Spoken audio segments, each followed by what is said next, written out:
A'udzu billahi minasyaitonir rajim.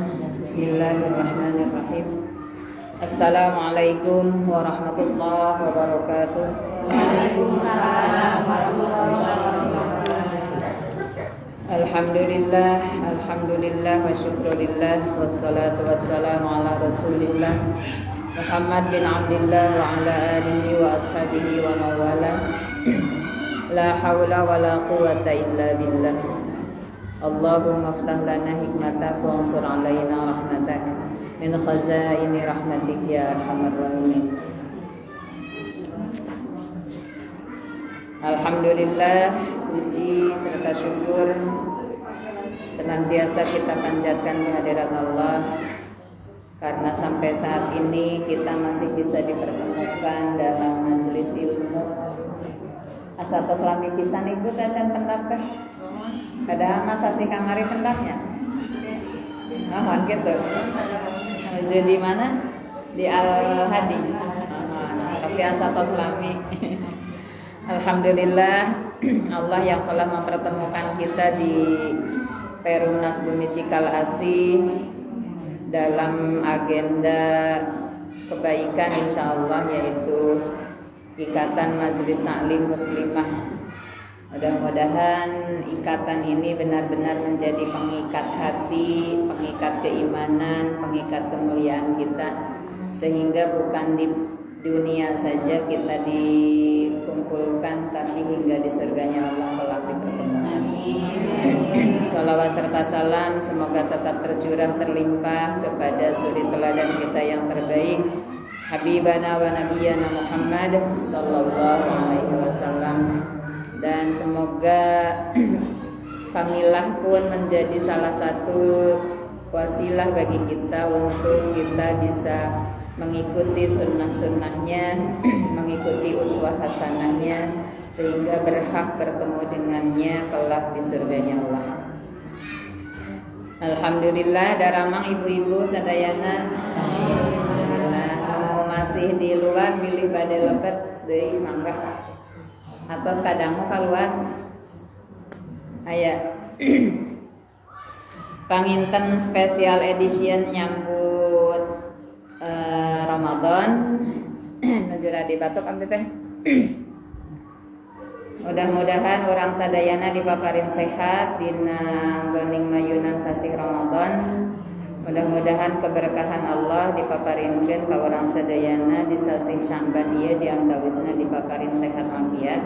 Dugi ka urang ditepangkeun sareng sasih Ramadan, dilebetkeun ka sasih Ramadan dina kaayaan ngalaksanakeun naon rugi agenda-agenda Ramadan dalam keadaan nikmat karena diberi sehat. Kurang bahas perkawis fikih siam manawi ibunya ngemutan sebagai bentuk kegembiraan kita menghadapi bulan suci Ramadan adalah dengan persiapan ilmu. Ya, seperti ibu-ibu kalau mau menikahkan putra, menyambut tamu dari pihak pengantin laki-laki, misalnya badai kasumpingan ke tamu di pihak pamugat. Ibu sudah punya anak gadis 25 tahun berjalan menantikan kehadiran seorang suami bagi putri kita. Suatu hari datanglah seorang laki-laki yang kaya, yang berpendidikan, yang terkenal soleh, keluarganya baik, datang ke rumah ibu menyampaikan kabar bahwa akan menikahi putri ibu. Kira-kira gembira nggak ibu? Atau kisahnya.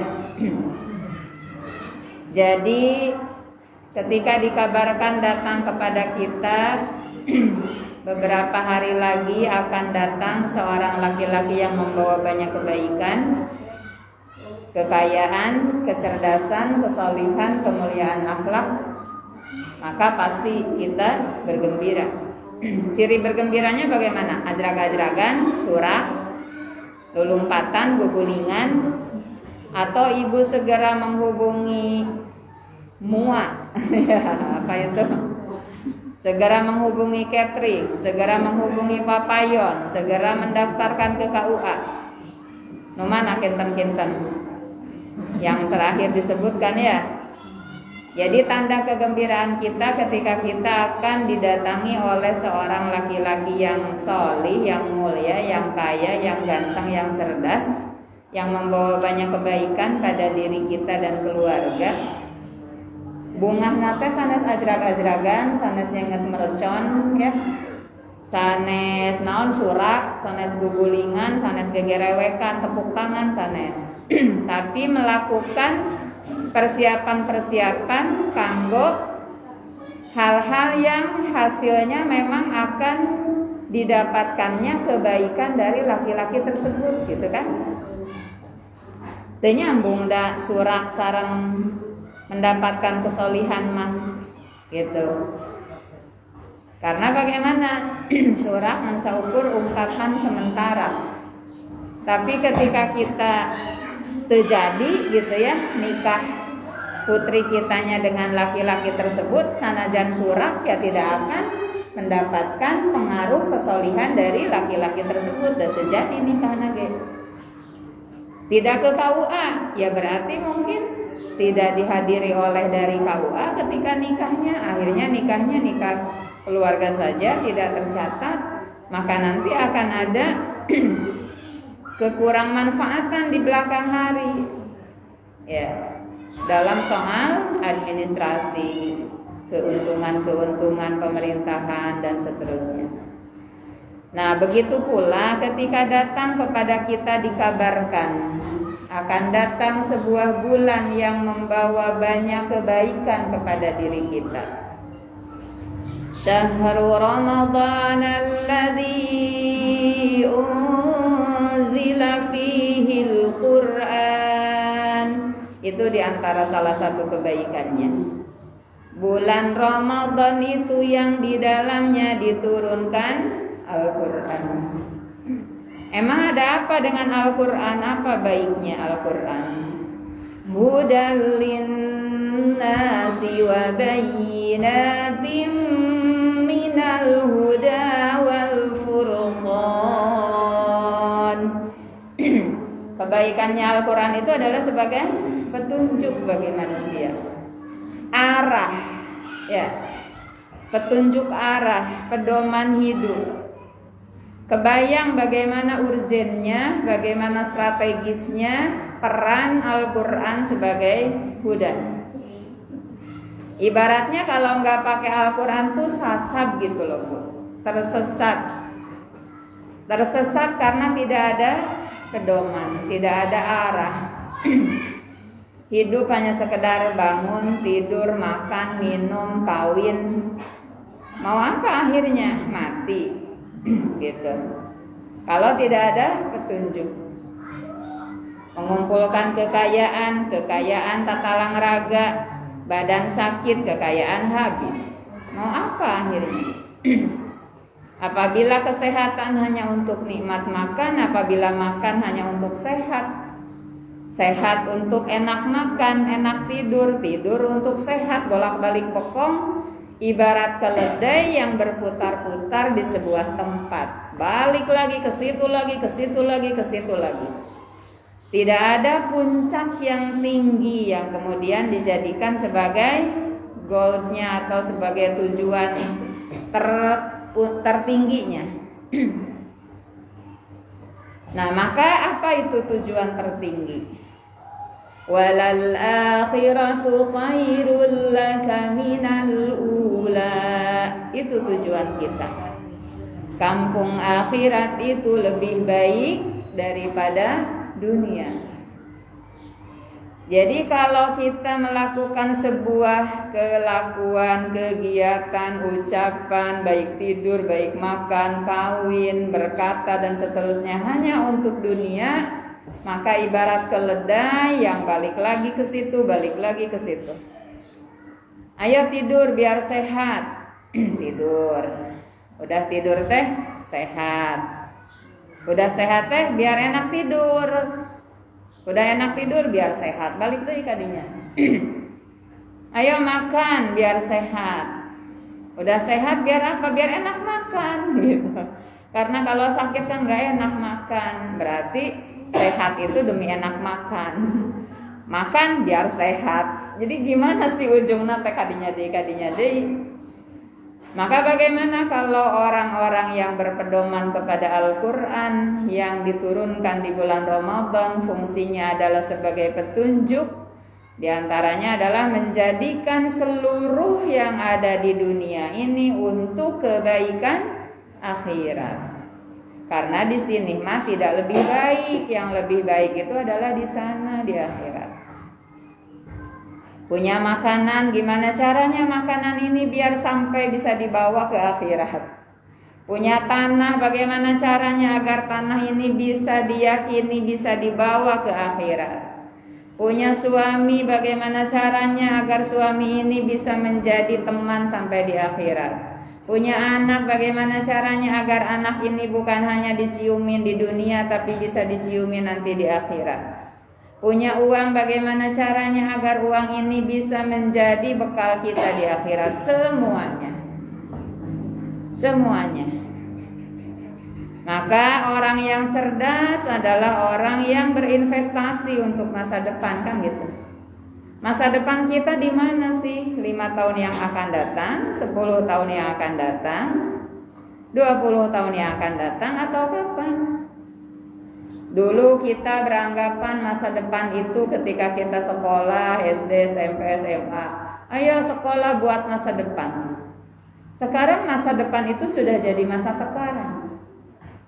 Masa depan itu dulu kita berpikir adalah masa ketika kita menikah bekerja.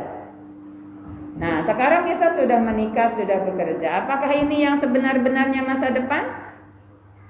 Ternyata bukan. Masa depan yang kita rasakan sekarang, yang menurut zaman SD dulu masa depan, sekarang sudah jadi masa sekarang. Masa depannya mana? Pas pensiun. Kemudian kita menabung banyak-banyak supaya pensiun gak nyusahin anak, sampai lupa sedekah, sampai kemudian kita merasa lebar kalau wakaf karena buat persiapan nanti sudah masa pensiun. Ada orang yang nyampe di pensiun, ada juga orang yang tidak nyampe. Ketika sudah sampai pensiun pun tidak sedikit orang yang sudah menyiapkan tabungan investasi segitu banyak buat masa pensiun. Berpikirnya masa pensiun nanti jalan-jalan ke hotel, gak usah minta ke anak. Kemudian makan enak, gak usah minta ke anak. Ternyata boro-boro makan enak, boro-boro jalan, sakit badan, berobat habis. Ya, kita tidak tahu. Itu kalau dipanjangkan umur. Jadi masa depan yang sesungguhnya itu bukanlah di dunia, tapi masa depan yang sesungguhnya adalah di akhirat nanti. Maka orang yang paling cerdas adalah orang yang menyiapkan masa depan, berarti orang yang menyiapkan hari akhirat. Nah, oleh karena itu mudah-mudahan kegembiraan kita yang menjadi reward ataupun yang menjadi perantara bahwa kita akan dibebaskan dari api neraka apabila kita merasa gembira, maka gembira di sana diantaranya adalah gembira dengan melakukan persiapan menyambut bulan Ramadan sebagai bulan Al-Quran, itu yang pertama. Ya, persiapan bulan Ramadan sebagai bulan Al-Quran bagaimana? Ya, yang namanya bulan Al-Quran itu berarti banyak dibacakan ayat suci Al-Quran, banyak dibuka Al-Quran, banyak dibahas Al-Quran, banyak zikirnya Al-Quran. Maka diantaranya kita menambah kedekatan dengan Al-Quran dengan meningkatkan jumlah ayat yang dibaca setiap hari, meningkatkan kedalaman pemahaman dari setiap ayat yang kita baca. Saya senantiasa teringatkan dulu saung Quran BCA diawali dari program 3 bulan menjelang Ramadan dengan menghafal 1 juz. Ya. Ada beberapa di antara kita yang boro-boro 30 juz 30 juga belum hafal. Nah, maka ingat 2019 kalau tidak salah 3 bulan sebelum masuk bulan suci Ramadan kita mengadakan menghafal bersama 1 juz. Pengen tahu nanti siapa yang lulus sampai hafal mandiri. Alhamdulillah waktu itu dari ibu-ibu ada 2 orang kalau tidak salah. Dari ibu-ibu Kamilah tuh juz 30. Nah, jadi kan punya modal ya.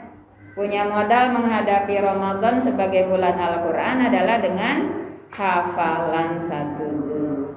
Begitu juga sekarang, insya Allah tanggal 27 Maret ini akan diwisuda hafidh-hafidhah angkatan yang ketiga. Sebagai bentuk juga kita menyambut Ramadan dengan penuh kegembiraan. Ya, tidak 1000 orang warga BCA hafal Al-Quran menjelang Ramadannya tuh 2 tina 1000 gitu ya, 3 dari 1000. Gimana kita melihat angka 3 dari 1000, 2 dari 1000? Gembira atau perih? Mendingan saukur 2an tina 1000. Atau lumayan 2an oke ayat hafal. Ya tergantung ibu-ibu mau gimana prinsipnya. Kalau berprinsip untuk menggembirakan hati ya lumayan 2an gak itu hafal gitu kan ya. Kalau tujuannya untuk agar kita berlari lagi, aduh nganukur 2an terus bukan gue lagi yang 2an gitu ya. Ya harusnya kan kita punya prinsip gimana. Dalam kebaikan itu kita harus selalu ada di dalamnya gitu kan. Walau investasi kita berupa rasa simpatik saja gitu. Jadi niatkan dalam setiap amal solih harus ada kita di dalamnya. Walaupun sekedar rasa suka ada kebaikan. Karena segala jadi lalakon utama gak mungkin ya. Jadi prinsipnya kalau ada 1000 orang yang menghafal Al-Quran, maka aku harus ada di antara 1 dari 1000 itu. Kalau ada di Perumnas BCA ini ada 500 orang yang menghafal Al-Quran, maka aku harus ada di antara 500 orang itu. Apabila hanya ada 100 orang di Perum BCA ini yang menghafal Al-Quran, maka aku harus ada di antara 100 itu. Aina sabaranya di BCA ngapalkeun Quran ibu-ibu. Ada 30 mungkin ya. Kalau 30 orang menghafal Al-Quran, maka aku harus ada di antara 30 orang itu. Dan apabila hanya 3 orang yang menghafal Quran, aku harus ada di antara 3 orang itu. Yang 2-nya lagi teman aku gitu. Dan kalau ada 1 orang yang menghafal Al-Quran, maka akulah orang itu. Nah, pernah nggak ya kita berprinsip begitu dalam semua kebaikan? Apabila ada orang yang semualah kebaikan, atuh umi da moal sagala bisa dilakukan, atuh menikudu segala itu segala, makanya walau hanya rasa suka nyatu tidak bisa sampai di wisuda ngapalkeun tiada berhenti. Henteu ngapalkeun maca-maca atuh yang istiqomah. Henteu maca ngupingkeun atuh. Henteu ngupingkeun oge cenah datara ka saung Quran oge resep-resep atuh kanu sok ngaos. Nah, wala takun khamisan, jangan sampai jadi golongan yang kelima. Ngajar henteu, belajar henteu, ngupingkeun henteu, resep oge henteu. Nah, yang kelima ini adalah golongan orang yang celaka. Nah, oleh karena itu bersyukurlah, mudah-mudahan menjadi berkah bahwa di lingkungan kita ada saum Quran yang mudah-mudahan itu menjadi kalau disebut syahrul Ramadan alladzi unzila fihil Qur'ani hudal linnas, Ya mudah-mudahan bagian dari petunjuk itu diturunkan di wilayah kita di antaranya. Ibu-ibu rahimani wa rahimakumullah wa rahimakumullah. Nah, itu adalah yang pertama. Sambut Al-Qur'an, sambut Ramadan dengan persiapan Al-Qur'an.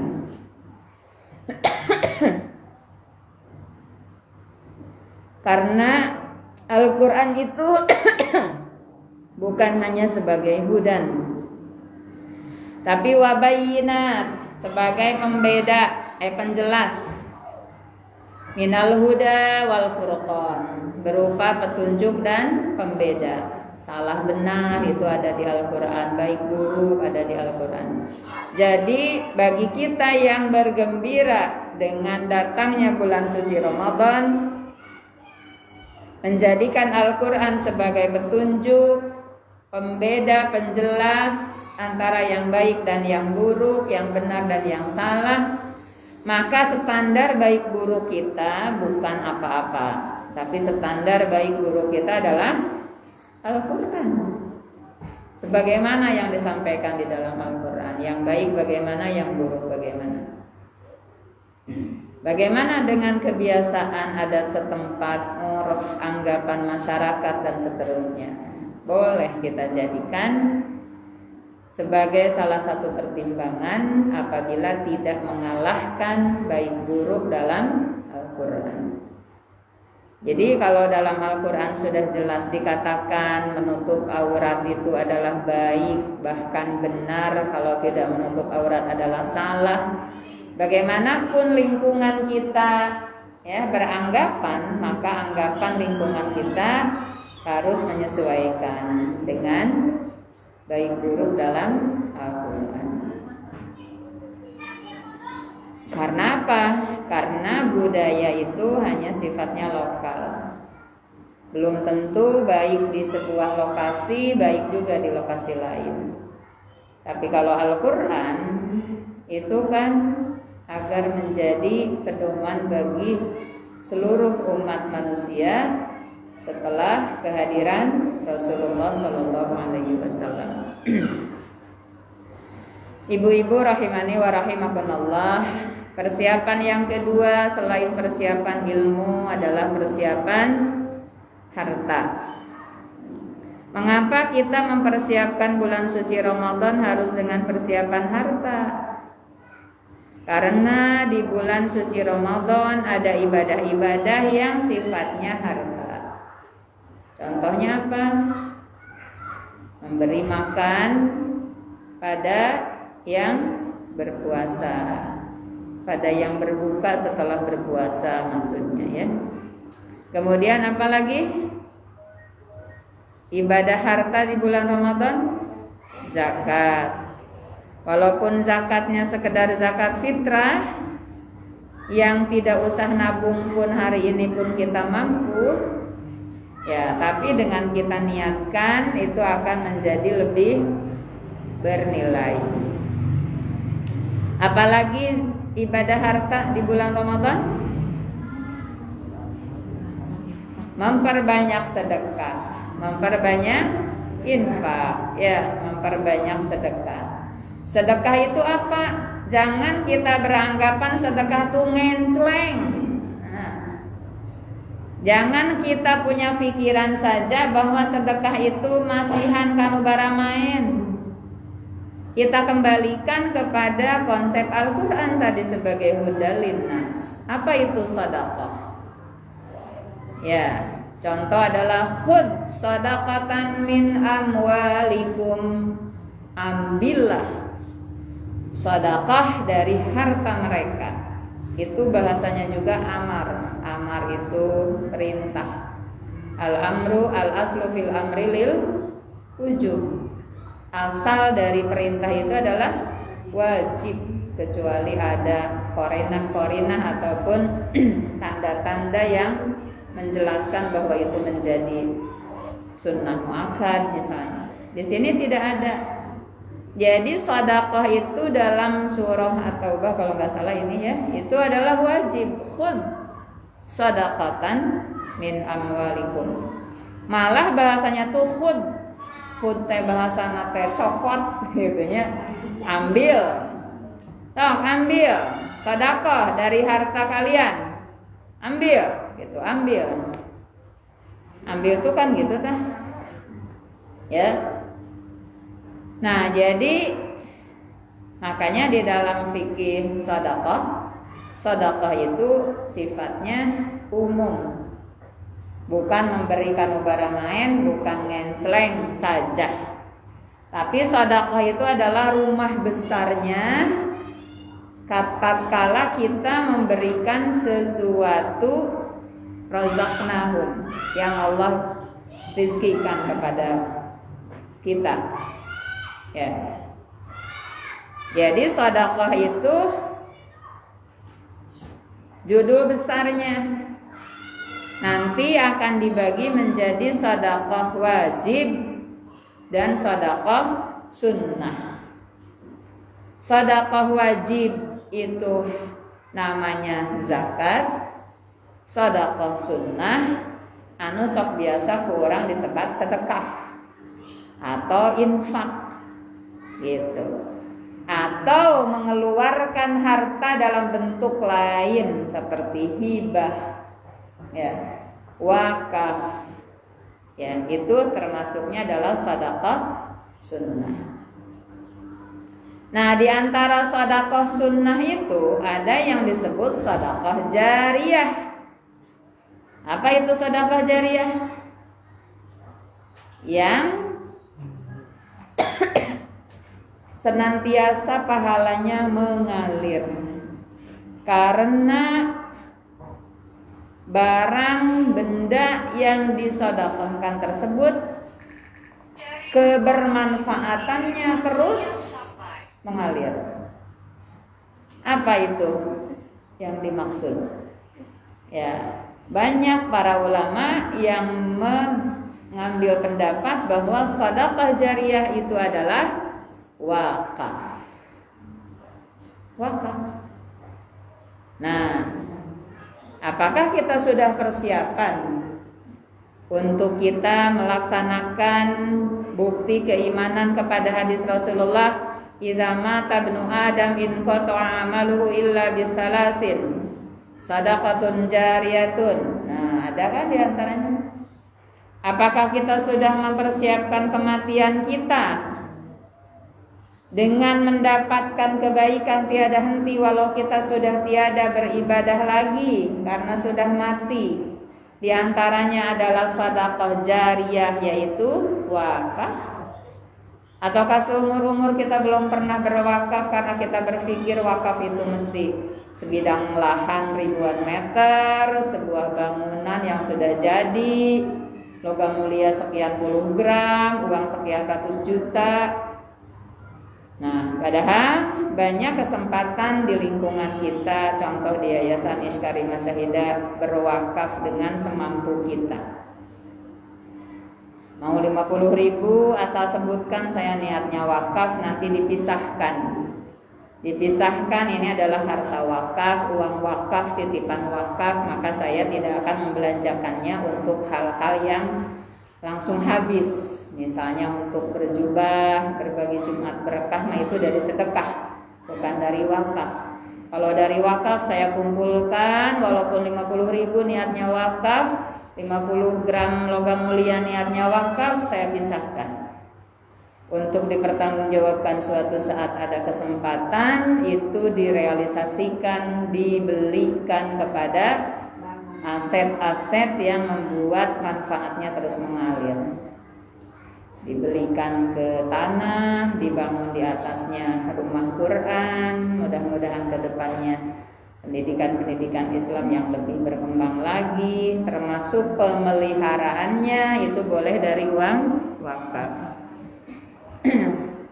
Kalau sedekah digunakan oleh wakaf boleh, itu berarti naik tingkat derajatnya, ya.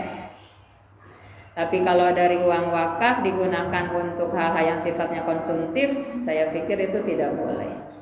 Ada titipan wakaf 200.000 dianggo roti, kanggo kegiatan berjubah, saya pikir itu nggak boleh. Nah, itu baiknya dari sedekah. Nah, hal-hal seperti ini dianjurkan di dalam bulan Ramadan, jauh lebih ditingkatkan lagi baik jumlahnya maupun semangatnya. Karena apa? Karena ada hadis Rasulullah Sallallahu Alaihi Wasallam. Rasulullah itu dermawan, setiap hari pun dermawan. Tapi di bulan Ramadan kedermawanannya bagaikan angin yang berhembus gitu. Jadi coba, di mana sih yang tidak ada angin? Di mana? Di mana yang tidak ada angin? Di seluruh tempat itu ada angin. Nah, jadi hampir di seluruh tempat ada kedermawanan Rasulullah Sallallahu Alaihi Wasallam. Itu di bulan apa? Di bulan Ramadan.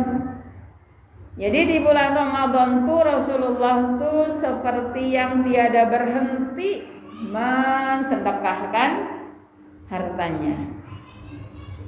Seperti angin yang tiada berhenti berhembus. Demikianlah kedermawanan Rasulullah di bulan Ramadan. Nah, apakah kita sudah mempersiapkan kedatangan Ramadan yang begitu membawa banyak kemuliaan dengan persiapan harta? Dari sekarang terus diancokkan sebidang tanah di sana, saya mau urus nanti Ramadan akan diwakafkan. Sudah ngenceleng sejak sekarang dikumpulkan untuk nanti memberi makan orang yang berbuka puasa. Sudah disiapkan zakat yang setiap bulan di amplopan khusus, bulan Ramadan nanti mau diserahkan. Dan saya mah gajinya bulanan, jadi zakatnya juga bulanan, tapi penyerahannya tidak suka bulanan karena kadang bertemu, kadang tidak dengan mustahiknya gitu ya. Jadi disimpan di amplop khusus, nanti Ramadan mau dikeluarkan. Ya, dan seterusnya. Itu yang kedua, persiapan harta. Yang ketiga, persiapan badan, jasad, jasmani. Allah Subhanahu wa taala menjadikan manusia itu unsurnya adalah jasmani diantaranya. Selain rohani, selain akal, semuanya harus dikasih makan. Ya. Makanan rohani adalah zikir. Makanan akal adalah ilmu. Makanan jasmani adalah nutrisi, kejo dan kawan-kawan ya. Nah, oleh karena itu ini saya nyarekan diri sorangan ibu ya. Yang kata suami si Umi masuk zolim ke badan sendiri ya. Lupa makan, ya, terus susah tidur. Nah, kalau badan kita tidak dikasih nutrisi yang tepat, jatuhnya apa? Sakit. Akal kita tidak diberi ilmu, jatuhnya apa? Bodoh, ya. Ruhani kita tidak dikasih zikir, jatuhnya apa? Galau, gelisah, stres. Aduh, ngobrol-ngobrol stres saya ingat Mbak Kanti. Ada yang tahu ibu? Seorang ibu muda yang menggorok 3 anaknya. Ya Allah. Kita memang menyaksikan beliau adalah seorang penggorok leher 3 anaknya yang masih kecil. Yang paling kecil usia 7 tahun ya? 7 tahun. Yang paling besar berapa? 12 tahun kalau nggak salah. Ya, yang keduanya berapa? 9 gitu. Tapi ada rasa di hati ini kok perih ya gitu. menyaksikan beliau pakai mukena itu kayaknya ya, mukena hitam habis sholat subuh mungkin ya, mukena hitam habis sholat subuh digiring ke kantor polisi. Kemudian di penjara dia bilang kepada Pak polisi atau siapa itu yang memvideonya, "Pak, minta minum, saya haus. Air hangat ya Pak." Nah terus dia, "Oh ibu pengen minum?" "Iya." Nah kemudian, "Pak, saya mau ganti nama." "Ganti nama Mutmainnah, bagus ya Pak ya." Ibu tahu apa arti Mutmainnah ya? Ketenangan. Kemudian dia bercerita bahwa sejak kecil dia itu dikurung ya oleh orang tuanya, digalakkan. Kemudian punya suami, kata dia kontrak kerjanya kadang berhenti, kadang ada. Dia hidup dengan 3 anak, 3 anak yang masih kecil. Dia juga bantu bekerja dengan merias pengantin ya. Ya wallahu a'lam apa yang terjadi dalam jiwanya, yang jelas memang pasti. Jadi kenapa ibu membunuh 3 putri ibu? Kasihan anak saya Pak. Saya tidak mau anak saya tuh nanti sakit seperti sakitnya saya, hidup susah. Tapi kan dengan digorok seperti itu anak ibu sakit. Tapi sudah itu kan tidak merasakan kesakitan lagi Pak, kata dia. Jadi saya tuh sayang sama anak saya. Biarlah dia itu mati saja supaya tidak merasakan sakitnya hidup seperti saya, yang penuh kesusahan dan seterusnya. Ya.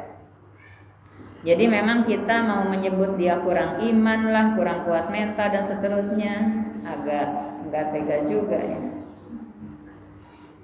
Dan kita tidak tahu apa yang sebenarnya terjadi, bagaimana. Saya pengen disayang suami katanya.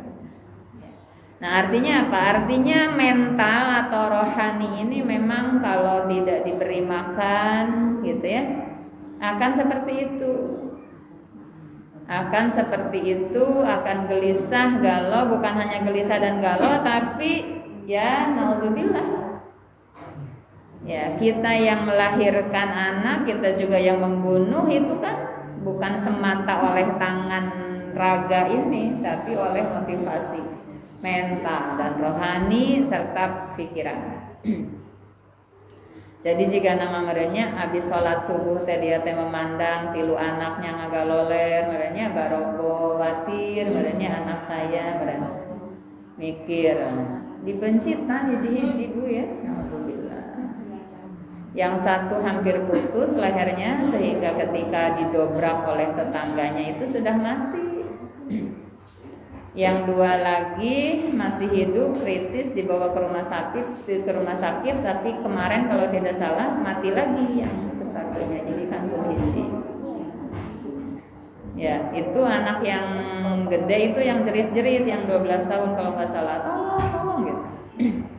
Terdengar oleh seorang bapak yang habis subuh mengeluarkan motor keluar mau berangkat kerja mungkin ya. Dan ternyata ketika ditelusuri itu bukan hanya di Brebes ini kejadiannya ya, di Sulawesi dulu pernah terjadi, di Bali dulu pernah terjadi, dan rata-rata 3 anak lagi yang dijajarkan dimatiin. Saya ingat dulu ada istri dosen di Bandung juga, padahal dia adalah seorang hijaber gitu ya. Diserang tuh kelemahannya setan tuh kan. Yang diserang itu jangan bangga kita yang karunyaan. Misalnya saya nih orangnya karunyaan bu, karunyaan gitu. Lihat dagang taraje, karunya gitu. Kemudian lihat anak yang doraka kakolotna karunya deh ya Allah, karunya teh ngata budak gitu nya. Apa-apa tuh suka karunya. Nah itu jangan kira kita ini yang udah jadi orang baik dengan karunia antum, nanti setan bisa masuk loh ke sini, ke hati kita. Jadi kadang-kadang digodanya itu apa? Mangloh ke Allah saya, komplain gitu. Kenapa ya Allah gitu? Engkau jadikan kemiskinan pada orang itu, kan kasihan ya Allah. Gitu. Jadi kita tuh kalau terlalu kasihan juga godaan setan tuh masuknya dari situ. Nah, ibu yang berhijab pun mungkin ya masuknya tuh ke situ. Dia bayangkan dirinya itu lemah, suaminya padahal orang intelek ya, dirinya juga sarjana. Kalau sudah lihat anak-anak terbaring tidur, dia memikirkan bagaimana kecanggihan IT yang sudah semakin tidak terkendali, ya. Apalagi sekarang udah YouTube, udah game online, udah si kana teh maka awakan nyalametkeun budak tina seuneu neraka teh gitu ya. Akhirnya dirinya tuh digoda oleh bisikan-bisikan setan ke dalam rasa kasihannya. Saya tidak akan tega kalau anak saya sampai gagal tidak menjadi manusia yang berakhlak karena lemahnya dia menghadapi tantangan zaman. Saya tidak akan tega melihat anak saya kekerbekan nanti di neraka karena dia kalah oleh zaman yang semakin perkasa ini. Akhirnya bagaimana? Daripada anak saya nanti dewasa balik dalam keadaan durhaka, lebih baik saya bunuh sejak kecil sehingga anak saya selamat dari neraka, kan gitu, saking kasihannya kan. Akhirnya dibekap oleh bantal dan masih bayi-bayi ya, masih balita. Ngajar tiluan.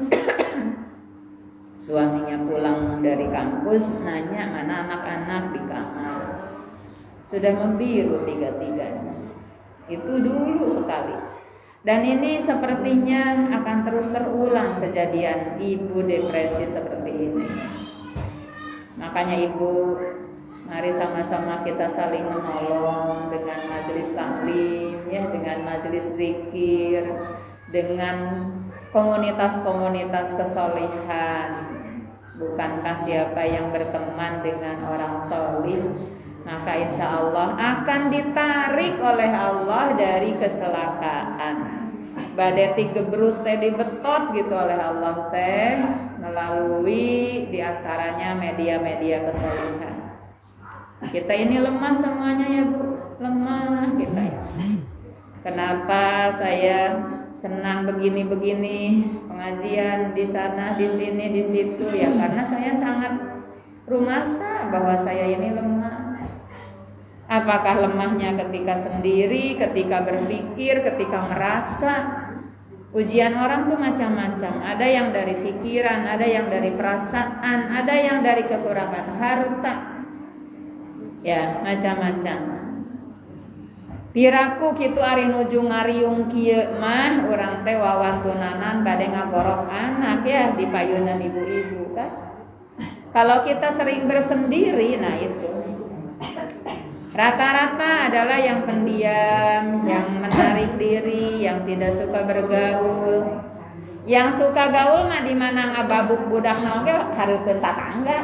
Kan ditulungan ku tatangga budakna wadanya gitu.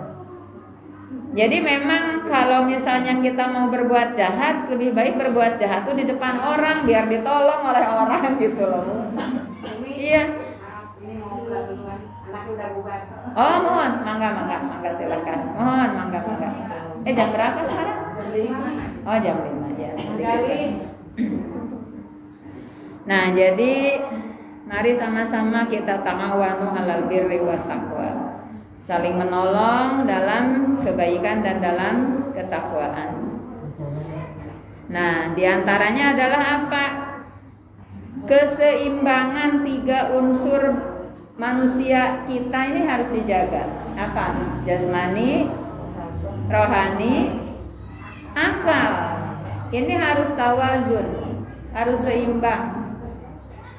Ya kalau kita terlalu banyak berpikir, kurang zikir, stres,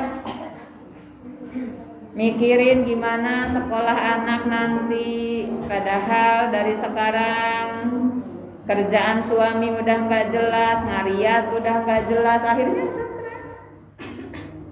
Mana saya hidup jauh dari suami, ngurus anak 3, anak kecil-kecil, kasihan banget mereka gitu. Berhitung, apalagi nanti sekolahnya di TK yang mahal, SD mahal, SMP-nya mahal, berarti mana biayanya? Lihat kenaikan biaya pendidikan dari tahun per tahun sekian persen, kebiayaan moalnya engke kaditu. Terus berpikir begitu, seperti yang kita sedang mempersiapkan masa depan. Padahal kalau tidak diiringi dengan zikir, maka akan menjadi stres. Kalau terlalu banyak memberikan asupan ke badan, kurang memberikan asupan ke hati atau ke otak, ya gitu. Banyak penyakit, ya. Makanya dalam pengobatan holistik pun yang menyeluruh, pengobatan itu bukan hanya jasmani saja, tapi pengobatan ruhani dan pengobatan pikiran. Ya. Badan kita ya 4 sehat 5 sempurna masuk. Tapi pikiran kita berpikir bahwa bawa-bawa eta nu 4 sehat 5 sempurna, gizi seimbang teh aya koronaan. Nah, corona makan teka tingali dina susu ya. Gitu ya. Bawa-bawa ya koronaan, bawa-bawa makan bersama botrang jeung tatangga teh aya naon eta teh? Anu ayeuna teh kunaon kita? Ada omikronan gitu ya. Alah abdi mah moal bobotraman lah mayunan Ramadan teh nya bisi we aya koronaan. Ai tatangga botram, ai urang henteu kabita. Nah, itu galau di sini. Ya, aning teu ngiringan botram tapi hoyong. Akhirnya kumaha? Ngiringan botram tapi pikiran goreng. Nah, akhirnya bagaimana? Justru yang seperti itu yang kemudian menimbulkan apa? Penyakit. Jadi naon? Makanya kata Rasulullah, "Da' yuribuka ila ma la yuribu." Tinggalkan yang meragukanmu kepada yang meragukanmu. Botram ulah. Kabur seep. Geus seep teh liwatna hanjakal. Ya. Hanjaka teh pan teu bisa diulang ibu-ibu hayang botram deui jiga kamar ya abdi meuni teu miluan. Nya kunaon atuh teu ngiringan sieun aya corona abdi manoong we di bumi. Nya kumaha da geus seep liwatna oge. Hayulah ngaliwat deui. Tapi angger we liwat nu kamari teu bisa diulang jadi liwat nu ayeuna pan da geus seep nu kamari mah. Geus ka WC gitu ya. Nah, jadi dalam hal ini penyakit bukan hanya disebabkan oleh tidak berfungsinya organ tubuh, ya, tapi juga tidak berfungsinya jiwa dengan baik, tidak berfungsinya pikiran dengan baik. Yang seperti apa ya yang sehat? Ya seperti Rasulullah, tiada lain contohnya. Bagaimana Rasulullah itu? Ya. Dalam pemikiran misalnya, Rasulullah itu sebelum tidur itu, kenapa Rasulullah cepat tidur ya? Dan cepat bangun. Tapi saya sering susah tidur. Susah bangun. Itu dari apa sih Bu coba? Rata-rata dari pikiran Bu. Ngorek HP. Dina HP teh kan banyak urusan, banyak pekerjaan ya otomatis mikir. Harus bikin flyer, bikin video profil lembaga, bikin laporan, titipan apa misalnya ya. Akhirnya bagaimana? Akhirnya pikiran kita tidak rileks. Pikiran tidak rileks, dai sebut tidur teh sanes kumata wungkul. Tapi ku pikiran. Ya, walaupun mata perem, pikiran enggak rileks, akhirnya tidurnya bermimpi. Tidur bermimpi itu kan tidur yang kurang sehat ya. Kata olahraga, kata penjaskes. Ingat saya dulu, tidur yang paling baik adalah tidur yang tanpa mimpi. Kecuali mimpinya bertemu dengan Rasulullah, nah itu mah tidur yang sangat bergizi. Nah, jadi bagaimana itu Rasulullah bisa seperti itu? Pertama, berarti kan bebaskan hati dari ikatan-ikatan urusan pekerjaan. Kosongkan, bukan kayak Mr. Bean ngitung domba. Kalau Mr. Bean mah bisa tidur ngitung domba di imajinasinya gitu. Dibebaskan, dikosongkan tapi jangan dikosongkan dari zikrullah ya. Kemudian doanya yang betul siapkan wudu dan seterusnya. Walaupun ngagoler tapi tangan megang HP, nggak akan tidur. Ya. Iya, segala kepikiran, WA dibacaan, di komentaran, akhirnya jam 12 gitu. Akhirnya bangunnya susah.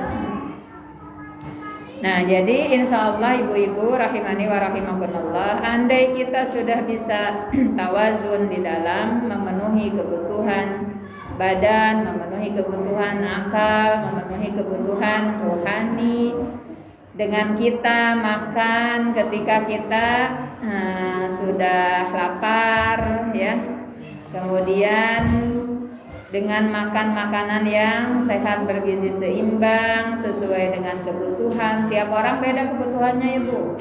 Minum air putih aja tidak semuanya 8 gelas loh Bu. Dilihat dari berat badan kali berapa, ayo nanti googling. Kebutuhan air putih itu beda-beda. Masa anak kecil usia 5 tahun dulu 8 gelas dengan kita yang berat ya. Kemudian juga taklim ini adalah kebutuhan baik di internet maupun di offline. Kemudian zikir juga kebutuhan. Jangan biarkan hati kita kosong walaupun kita sedang dalam perjalanan. Kita selalu mengaitkan apa yang terjadi dengan Allah, karena tiada yang terjadi segala apapun kecuali atas izin Allah, atas kehendak Allah, atas qadarullah. Jadi semuanya adalah menjadi ladang, menjadi jalan untuk kita ingat. Lihat anak main bola, ingat Allah. Lihat daun ngecetem, daun jika nutup keanginan, ingat Allah. Tapi daun yang di sana ingat Allah. Insya Allah ini adalah merupakan persiapan untuk mewujudkan manusia yang sehat dalam diri kita. Bukan hanya badan tapi juga rohaninya dan akalnya. Sehingga di bulan Ramadan yang dipuasakannya bukan hanya puasa badannya, tapi juga puasa rohaninya, puasa akalnya. Karena banyak orang yang berpuasa hanya puasa badannya doang, ngeganti jam makan dari siang menjadi malam.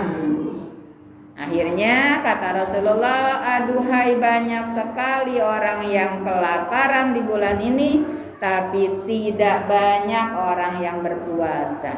Mengapa? Karena unsur manusia lainnya tidak dipuasakan, rohaninya tidak dipuasakan dari mengingat dunia dan seisinya, akalnya tidak dipuasakan dari berpikir selain Allah.